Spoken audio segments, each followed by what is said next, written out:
मैं इसलिए ये बात कहता हूँ कि इसी चीज को कोट करके बाबा साहब अम्बेडकर ने दुनिया के लोगों को बताया। ये जो ग्रंथ हैं नफरत को बोने वाले, एक युग में मनुस्मृति, दूसरे युग में रामचरितमानस और तीसरे युग में गुरु गोवलकर का बंच ऑफ थॉट, ये दुनिया को हमारे देश को, समाज को नफरत में बांटती है। नफरत देश को महान नहीं बनाएगा, जब भी कभी महान बनाएगा तो मोहब्बत ही बनाएगा। 1927 में महान आंदोलन किए।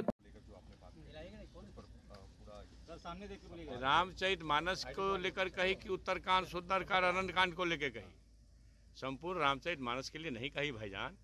उत्तरकांड, सुंदरकांड में जो छंद हैं, ढोल गमार शूद्र पशु नारी सकल तारना के अधिकारी, कौन गा रहा है? कौन कैसेट बेच रहा है? वही धर्माचार्य लोग कैसेट बेच रहे हैं। ढोल पीटने पर बजेंगे, गमार भी पीटने पर ठीक होंगे। तारना माने क्या होता है भैया? पीटना। तारना मतलब उबारना भी होता है। आपके शब्द में होंगे, हो सकता है यथास्थितिवादी, मेरी बात समझ, यथास्थितिवादी।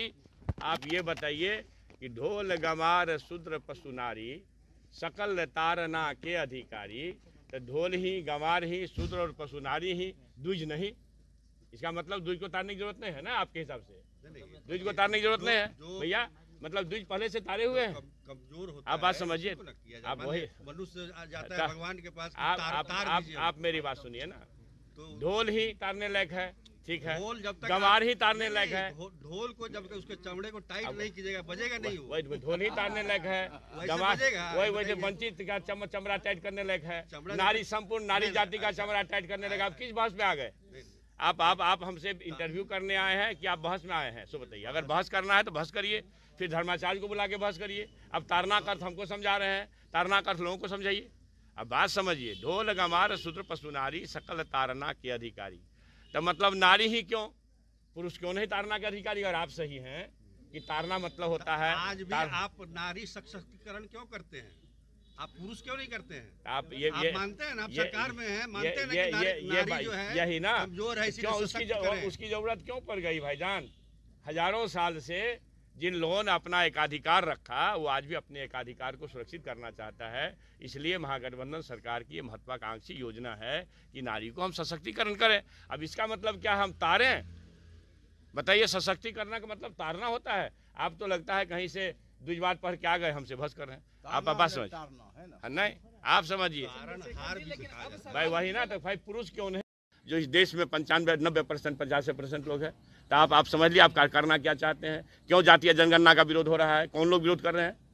तो वही यथास्थितिवादी लोग, जिनके खिलाफ संघर्ष है मनुस्मृति के खिलाफ, रामचरितमानस के उत्तरकांड और सुंदरकांड के उस छंद के खिलाफ, और गुरु गोवलकर के बंच ऑफ थॉट के खिलाफ। तो ये सारी बातें जब आ रही है तो आएगी। हमारा जी काटने का 10 करोड़ भैया किसी को दे दो, कोई तो अमीर हो जाएगा। हम तो जलने वाले लोग हैं, जो जलेगा नहीं वो निखरेगा नहीं।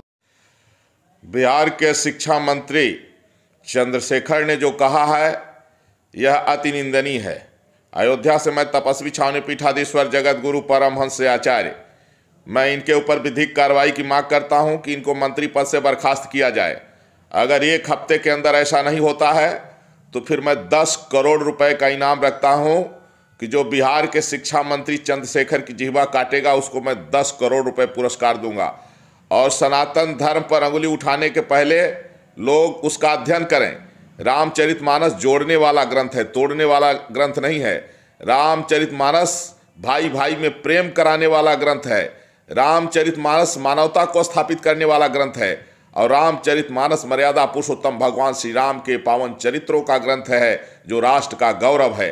इस तरह से सनातन धर्म के विषय में चाहे कोई भी हो, अगर इस तरह की बयानबाजी करेगा तो उसको अब हम लोग बर्दाश्त नहीं करेंगे और आर पार की लड़ाई लड़ेंगे। सब कुछ देख रहा है पहुंच करके। शिक्षा मंत्री बोले नफरत को लेकर भी सवाल उठ रहा है। हमको पता नहीं है जी, हम देखे नहीं है। शिक्षा मंत्री ने बोला है कि ये नफरत बोने वाला ग्रंथ है। हमको पता नहीं है, हम पूछ लेंगे उनसे। ठीक, हम तो कह रहे हैं कि माननीय शिक्षा मंत्री जी प्रोफेसर भी हैं और उनके कहने का गलत अर्थ लगाया जा रहा है और अर्थ का अनर्थ किया जा रहा है। क्योंकि सबको पता है बीजेपी के पास असली मुद्दा नहीं है, रामचरितमानस बीजेपी का कॉपीराइट नहीं हो सकता। रामचरितमानस पर कमल छाप मुहर नहीं लग सकता। बिहार में जिस तरह से नीतीश कुमार की सरकार अपने मंत्रियों के द्वारा हिंदुओं को अपमानित करने का काम किया है, सनातन के ग्रंथ मानस को अपमानित करने का काम किया है, क्या वोट बैंक के लिए नीतीश कुमार कब तक हिंदुओं को गालियां देते रहेंगे? क्या नीतीश कुमार में हिम्मत है कि उनके मंत्री कुरान पर ऐसे टिप्पणी कर सके, कुरान के आयातों पर ऐसी टिप्पणी कर सके? आज टुकड़े टुकड़े गैंग वोट बैंक की राजनीति के लिए हिंदुओं को अपमानित करना, हिंदुओं को गाली देना, अब ये बंद करें। हिंदू अब इसे बर्दाश्त नहीं करेगा।